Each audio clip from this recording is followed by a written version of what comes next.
चलिए बात आपकी सेहत की करते हुए आपको बताएंगे आप कोणासन कैसे कर सकते हैं। कोणासन 1 यानी कि एल्बो प्लैंक जिसे हम कहते हैं। तो कैसे करना है, अपने दोनों एल्बोज पे आएंगे, अपने दोनों पंजों को इन करेंगे, टोज इन करेंगे, अपने बटक्स को उठाएंगे। हाँ, अब इसमें ध्यान रखेंगे, अपने कोहनी को थोड़ा सा आगे लेंगे। आपका जो कंधा है और जो कोहनी है वो एक 90 डिग्री पोजीशन में होनी चाहिए। ये नहीं कि आपके कंधे ऐसे जा रहे हैं, ऐसे नहीं जाएंगे, इस पोजीशन पे रहेंगे। और आपके जो बटक्स हैं वो बिल्कुल सीधे रहेंगे, ये नीचे नहीं जाने चाहिए। अगर आप ऐसे करेंगे तो कमर में दर्द आएगा। तो हमें क्या करना है, अपने पेट को एंगेज करना है और एक सीधी लाइन में आना है।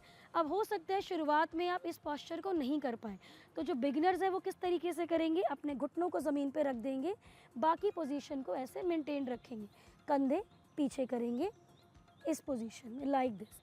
आप इस तरीके से भी होल्ड कर सकते हैं, पर इसमें ध्यान रहे कमर में दर्द नहीं आना चाहिए, आपको अपने पेट को एंगेज करके रखना है। सो इससे क्या होगा, आपकी कोर की भी मांसपेशियां सही हो रही हैं और जो हमारी साइड की जो कोर मसल्स होती हैं उसमें मजबूती आती है। तो इस आसन को भी आप जितनी देर होल्ड कर सकते हैं, कम से कम 1 मिनट तक होल्ड करने की कोशिश करेंगे।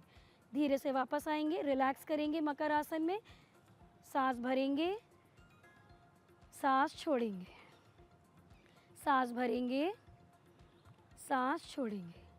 अगला अभ्यास जो हम करेंगे अपनी साइड ऑब्लिक मसल्स के लिए वो है पूर्वोत्तानासना।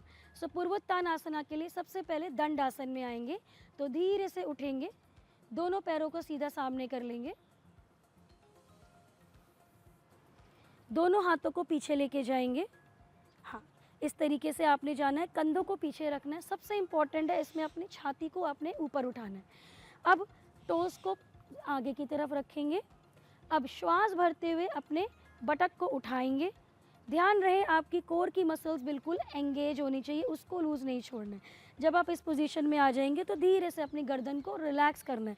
आपकी गर्दन में किसी तरीके से खिंचाव नहीं आना चाहिए। तो इस पोस्चर से हम क्या कर रहे हैं कि जो हमारी साइड की जो ऑब्लिक मसल्स होती हैं उसमें मजबूती आती है और खिंचाव आता है, तो साइड की मसल्स हमारी स्ट्रॉन्ग होती है। तो जब भी कभी हम बाल्टी उठाते हैं भरी हुई पानी की, तो क्या होता है, हम इस तरीके से उठाते हैं तो हमारी कमर में लचक आ जाती है, क्योंकि इस मसल में मजबूती नहीं होती है।